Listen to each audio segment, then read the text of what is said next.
Section 7 is on the last of the three forms. The last form is called Intercept Form. And if you're thinking about how big this unit is, in Section 1 we started playing around with standard form. You learned what the A values do, how they open up or down, wide or narrow. Then in Section 2 we went into vertex form. We talked about HK being the horizontal shift, the vertical shift of where the vertex is. And this last form is intercept form. It will help us figure out where the intercepts are. The X-intercepts and even the Y-intercepts. Even though the standard form actually is one of the best places to find the Y-intercept.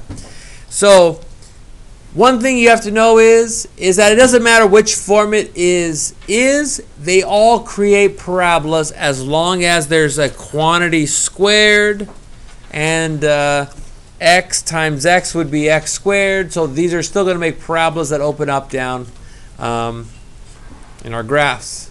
So intercept form, what is it? It's a standard form that is factored. So they are almost the same thing as each other, except this one is factored where this one is not. It's easier to see they cross the x-axis. Notice that in this formula, the p is negative and the q is negative, which means we're going to use the opposite of whatever these values are. The intercepts will be the opposite of p and q. Then what we're going to do is we're going to combine what we did in Section 4. That's what we did in Section 4, were intercepts, with Section 6, zero product property. So if I know how to do that and put those two things together, I should be able to find the x and the y intercepts of any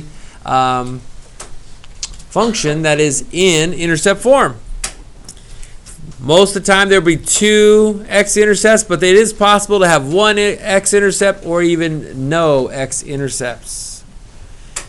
So I'm going to go ahead and start with this because it's the review. We have more notes that we wrote down. But I want to jump right to an example just so that we can apply what we did before we go to the new stuff. This is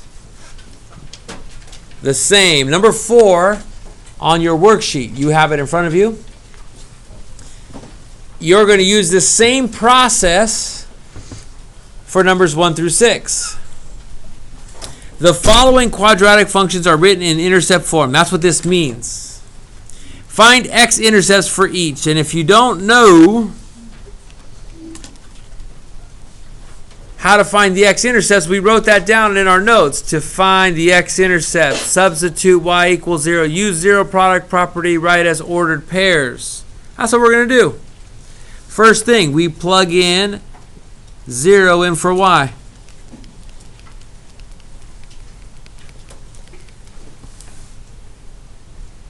Then it says, use the zero product property. Well, how does that work again? It's this times this equals 0. Either the first group is equal to 0, or the second group is equal to 0. And you might as well get used to trying to do this. Even a GCF could equal a 0. And I only say that because sometimes your GCF might have a variable in it. Sometimes, if you have a number here, think about this. Will the 2 ever equal 0? Is 2 the same thing as 0?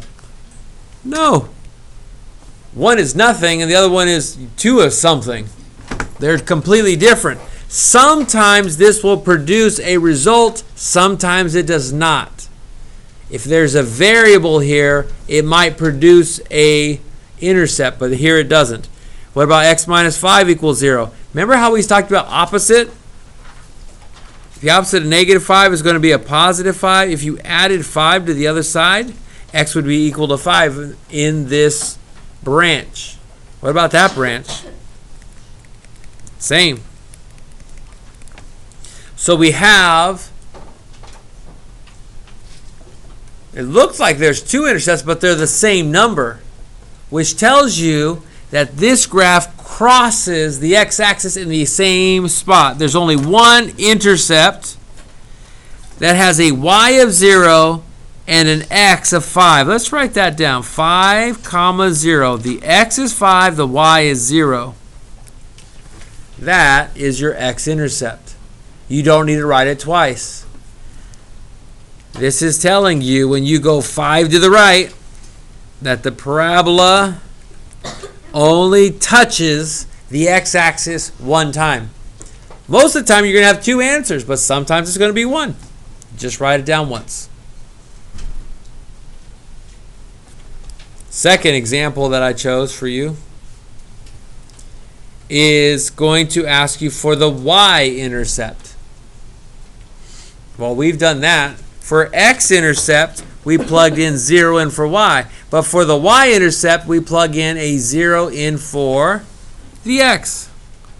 So I'm going to change this x to a 0 and the other x to a 0. I leave the 2/5 there. I leave the y there. This is number 12, by the way, on your worksheet, in case you didn't know. And then in our head, we can simplify this. 2/5, 0 plus 7 is 7. 0 minus 5 is -5. And if we know how to multiply things, we multiply numerators times numerators times numerators and denominators times denominators. I'm going to put 2 times 7 times -5 in the numerator, and then it's all divided by 5 on the bottom. And the only reason I'm going to do that is because then I can do this. 5 goes into 5 one time. 2 times 7 is 14 times a -1 is -14. If I know that, when x is 0, y is equal to -14. 0, -14. X, y. There's your y-intercept.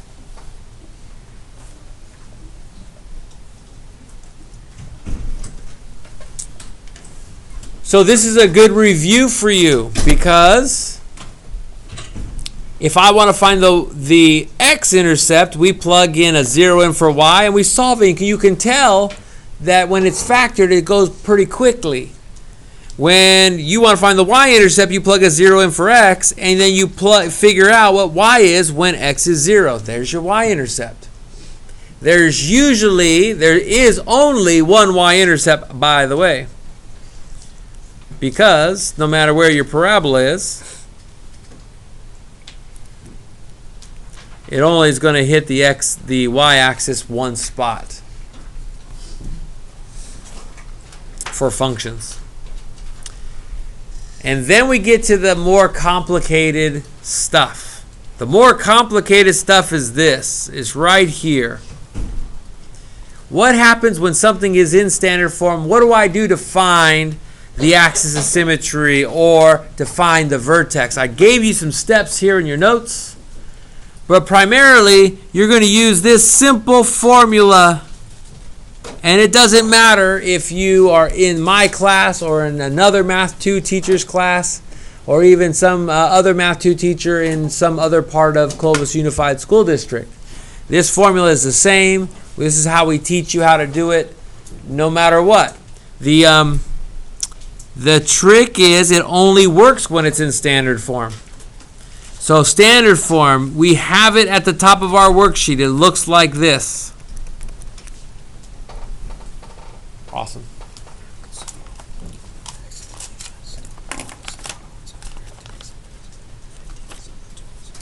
Oh, okay. Then I'll have my 7th go over that. Okay, thank you. I'll try it. So we're going to use this formula.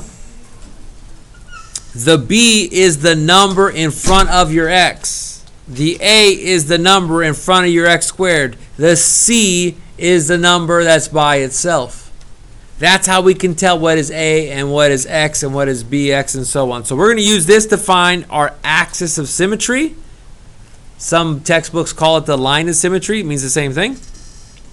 And it also tells us what the x coordinate of the vertex is. We're going to use this to figure out what the vertex is by plugging it back into the original equation. You'll see that in the example below. So let's take this idea and let's apply it to number 13. You were not taught how to graph this. When I look at number 13, it says factor and sketch the graph of this and state this and that and this and that. Well, we haven't taught you how to do it without Desmos. So what are you expected to do? You're going to be expected to find the vertex. Here's how you're going to do it. You're going to use the formula. And I'm going to start by doing part B. I'm going to put part B right here. And part B says, what's the axis of symmetry? I'm going to use the formula. X equals negative B over 2A. That's what the formula is. If you do not know what is A, what is B, what is C, this is A is what's in front of your x squared. B is what's in front of your x. C is the number by itself. It's ax squared plus bx plus c. Maybe I should write that down.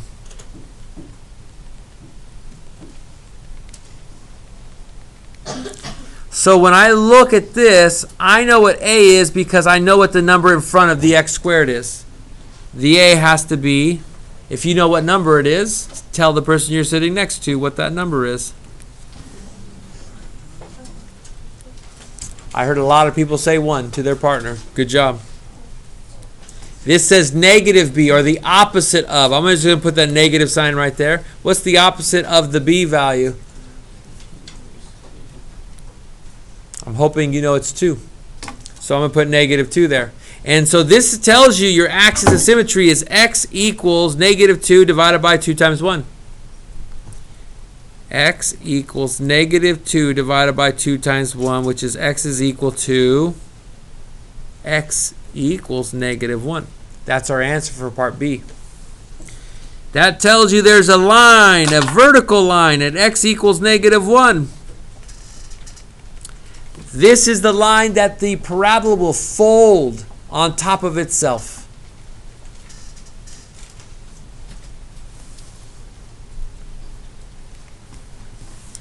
Now that we know the axis of symmetry, let's figure out what the vertex is. Guess what? This is the x-coordinate of the vertex. There's no additional work to do. It's the same thing from here to there. That's what our notes say. But to figure this out, we're going to have to plug this in. Where do we plug it in? We plug it into the original equation. In the original equation, we had y equals x squared plus 2x minus 8. Instead of the x, we're going to plug in the negative 1. We're going to plug in the negative 1 there as well. And we're going to figure out what is y when x is negative 1. Negative 1 times negative 1 is positive 1. 2 times negative 1 is negative 2. Minus 8. 1 minus 2 is negative 1 minus 8 is negative 9. When x is negative 1, y is negative 9. That's the y-coordinate of your vertex. Which means if I go to the left 1 and down 9, 1, 2, 3, 4, 5, 6, 7, 8, 9, this is the bottom of my parabola. I know that because I just calculated it using 2 formulas. I have a parabola that's going to do something like this. It's going to open upwards. Now if I want to find the y-intercept, the y-intercept, part D, is where does it cross the y-axis? All you have to really do is plug in 0 in for x. And you're saying when 2 times 0 minus 8, what is the y going to equal when x is 0? The y-intercept, when it's in standard form, is real easy to see. Well, I did not write that as an ordered pair, did I? Let me write it as an ordered pair.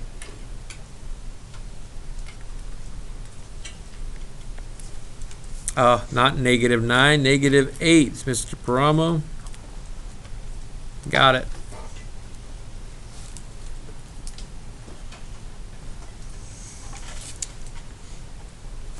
This is where it crosses the y-axis.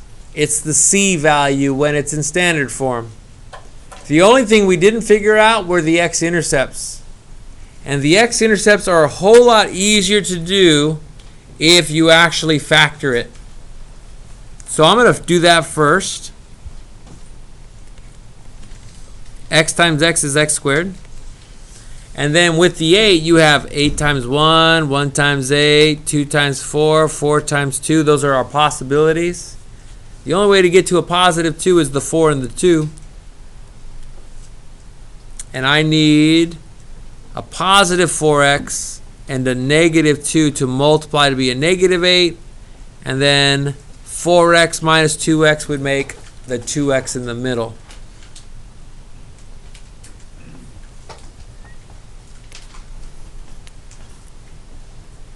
Once you get there, if I want to know what the x-intercepts are when y is 0, now you use the zero product properties. 0 is equal to x minus 2, and the x plus 4 is equal to 0. There's two possible answers for that. Or, earlier I said think of it as the opposite. What's the opposite of this x minus 2? It's 2, 0. And what's the opposite of this? Negative 4, 0. Your two intercepts are at negative 4. What would that look like? Negative 1, negative 2, negative 3, negative 4. Or 2, 0, 1, 2. If you look at this, now I know what that parabola or that quadratic is going to look like.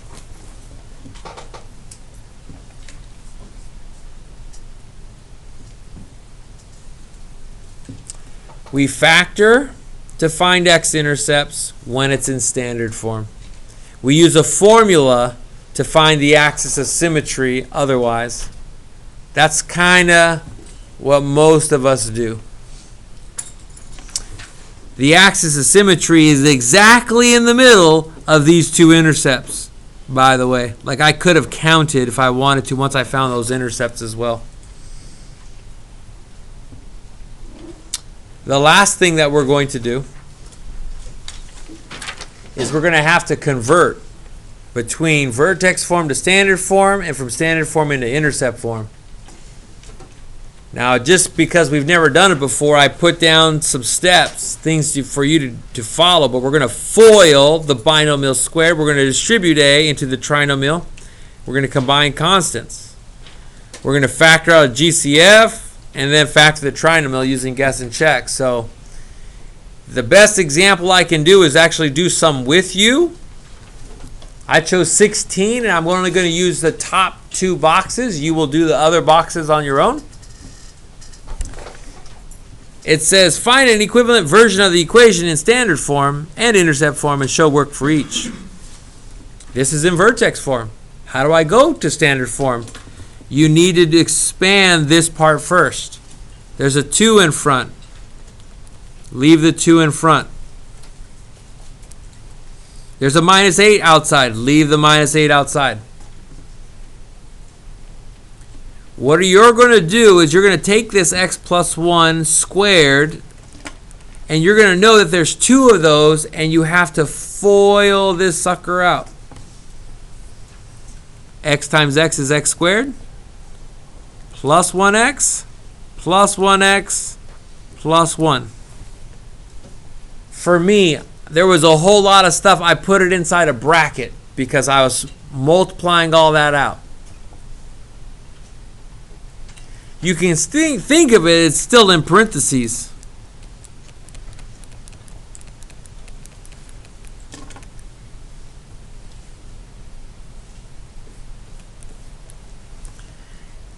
After you FOIL the thing, the quantity squared, then what you do is distribute that GCF that's in front to each of these three things. Not the negative 8, but everything else that's in these parentheses or in the brackets.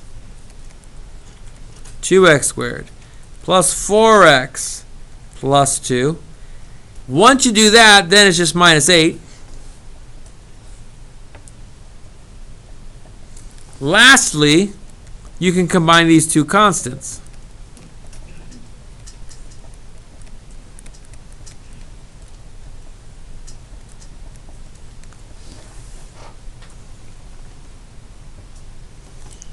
This equation is the same graph as this equation. This equation is in standard form. This equation is in vertex form. If you're looking at that and you're wondering, well, why would I want to do that? That's a whole lot of work. Well, here's the thing. In this one, I know what the vertex is, opposite same. In this one, I know where the y-intercept is. It's at -6. The c value tells me where it crosses. There's advantages to standard form. Lastly, intercept form. I take this,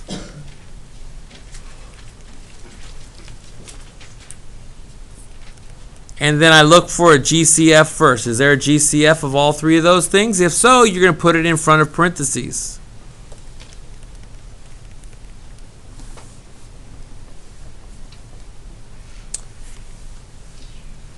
Two goes into all three. Now what I do is I'm going to look at breaking this piece apart into smaller pieces, like X, X, definitely 3 and 1. I need a positive 3x though, and a negative 1, so 3x minus 1x is 2x, and that would make -3. Once you get here, that's intercept form. Now I know where it crosses the x-axis. The advantage of doing this, just so you know, because a lot of people say, well, why are we doing that? That's a whole lot of work for what? Well, in this case, I know it goes -1, opposite, same. I know it's at -1, -8. That's the vertex. I know it opens up 2 spots. This lets me know it crosses at -6. This lets me know where the intercepts are at -3 and +1. You get a graph basically from there. We're going to stop right there with your notes.